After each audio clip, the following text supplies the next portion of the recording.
کچھ کہانیاں صرف کہانیاں نہیں ہوتی، وہ وقت کے ساتھ آئینے میں چھپی ایسی حقیقتیں ہوتی ہیں جو نسلوں کو سکھا جاتی ہیں کہ زندگی صرف جینا نہیں بلکہ سلیقے سے جینا ہے۔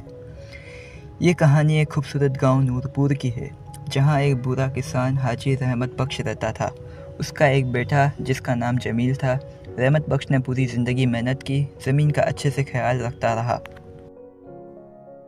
ایک دن رحمت بخش کھیت گیا تو اس نے دیکھا فصل اچھی ہو گئی ہے۔ اس نے کہا، یا اللہ تیرا شکر ہے، فصل اچھی ہو گئی ہے، اب اسے بیچ کر قرض بھی ادا کر دوں گا اور جمیل کے لیے شادی کا بندوبست بھی کر دوں گا۔ رحمت بخش نے سوچا کہ بیٹے کی شادی کرنے سے پہلے اسے کام سکھانا چاہیے۔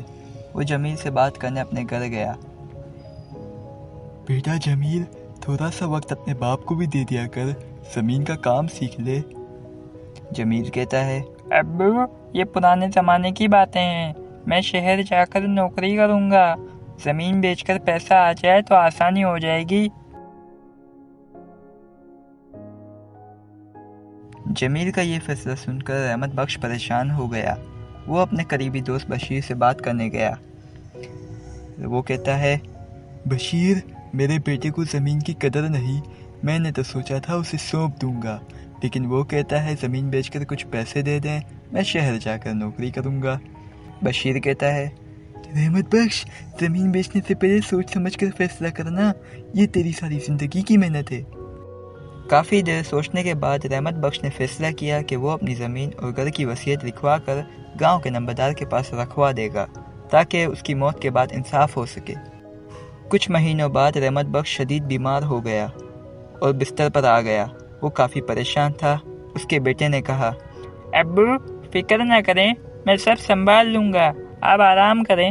لیکن جمیل کے دل میں زمین بیچ کر شہر میں عیش و آرام سے رہنے کا خواب تھا۔ ایک دن رحمت بخش خاموشی سے دنیا سے رخصت ہو گیا۔ جمیل نے روتے ہوئے جنازہ پڑھایا، لیکن دل میں بس جائیداد کا خیال تھا۔ اگلے دن جمیل گاؤں کے نمبردار کے پاس وصیت کے سلسلے میں گیا۔ نمبردار نے کہا، یہ رحمت بخش کی وصیت ہے، اس میں لکھا ہے کہ زمین اس وقت دی جائے گی جب جمیل ثابت کرے گا کہ وہ اس زمین سے محبت کرتا ہے۔ یہ بات سنتے ہی جمیل وہاں سے چلا گیا۔ جمیل ناراض ہو کر گھر آتا ہے اور کہتا ہے، یہ کیسی وصیت ہے، میرے باپ نے زمین دی نہیں، آزمائش دے دی۔ جمیل نے فیصلہ کیا کہ وہ گاؤں چھوڑ دے گا۔ اگلے دن جمیل نے سامان سمیٹا اور شہر کی طرف روانہ ہو گیا، لیکن قسمت نے اس کا ساتھ نہیں دیا۔ نہ نوکری ملی، دوست ملے تھے وہ بھی دھوکہ دے گئے، اور ایک دن وہ بالکل تنہا ہو گیا۔ ایک طرف جمیل شہر میں تنہا تھا تو دوسری طرف زمین خراب ہوتی جا رہی تھی۔ بشیر نمبردار سے کہتا ہے، کاش جمیل کو سمجھ آتی کہ زمین صرف مٹی نہیں، محنت، پیار اور امانت ہوتی ہے۔ جمیل بہت پریشان ہو گیا۔ نہ نوکری تھی، نہ کوئی سہارا، اس کے پاس کھانے تک کے پیسے نہیں تھے۔ ایک سال بعد وہ واپس گاؤں چلا جاتا ہے۔ اس کو اپنے باپ کی باتوں کا احساس ہو جاتا ہے اور وہ کہتا ہے، اب سمجھ آیا، ابو ٹھیک کہتے تھے، زمین چھوڑ کر میں نے سب کچھ کھو دیا۔ اگلے دن جمیل کھیتوں میں جا کر اللہ سے معافی مانگتا ہے۔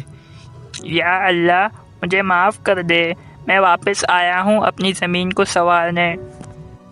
جمیل اب دل لگا کر کھیتوں میں کام کرنا شروع کر دیتا ہے۔ ایک دن نمبردار اور بشیر اسے کھیتوں میں دیکھتے ہیں۔ بشیر نمبردار کو کہتا ہے، دیکھو نمبردار صاحب، جمیل اب محنت کر رہا ہے، شاید اب وقت آ گیا ہے اسے اس کی امانت دینے کا۔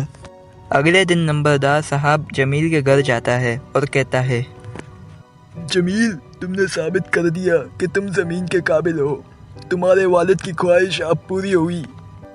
زمین ملنے کے بعد جمیل نے بہت لگن سے کام کرنا شروع کر دیا۔ اس نے وقت کے ساتھ نہ صرف زمین کو سنوارا بلکہ اپنے باپ کا نام بھی روشن کیا۔ آج وہ دوسروں کو بھی محنت کا سبق دیتا ہے۔ ویڈیو اگر اچھی لگے تو ویڈیو کو لائک، شیئر اور چینل کو سبسکرائب کرنا مت بھولیے گا۔ میں ملوں گا آپ سے کسی اور ویڈیو میں، تب تک کے لیے اللہ حافظ۔